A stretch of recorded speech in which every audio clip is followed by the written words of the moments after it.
Welcome back to 7 News at 11. An unorthodox guest speaker took the stand today at the YWCA in Wheeling. The purpose, to show how a deplorable life trajectory can be turned around. 7 News reporter Alexa Trischler attended an open discussion with a former violent white supremacist. She's live in the studio to tell us about an inspiring message that came from darkness. Alexa. Taylor, before spending 2 decades of creating platforms to rid communities of violence and hatred, Shannon Foley Martinez spent 5 years in a violent white supremacy movement.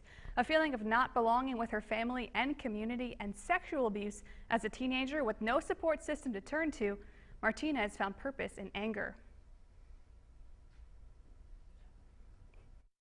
A few months after that, I ended up meeting some neo-Nazi white power skinheads, and I think the rage that I felt and the self-hatred and loathing that I felt resonated with the rage that they put out into the world. I felt like I could belong. There was an allure and almost in an addictive way. I felt so powerless, but I could make people afraid of me. Not only has she become an educator, she helps individuals leave violent movements for good and piece their lives together afterwards. I could be intimidating, and that had a very powerful draw in my life when I was in such a dark place. At 23, she had her first child and didn't want him to ever look to hate or violence.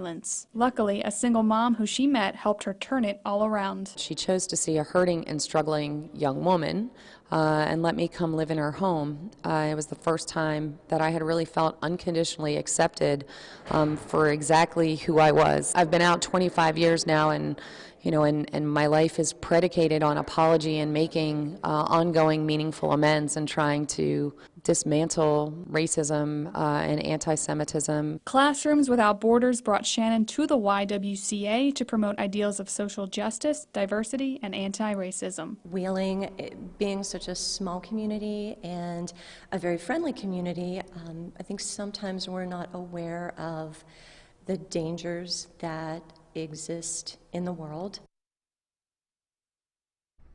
Martinez will be traveling to 3 area high schools to speak directly with students. She wants to help children thrive so they never find residence with hate and can be hate resistant into adulthood. I'm live in the 7 News studio. Alexa Trischler, working for you.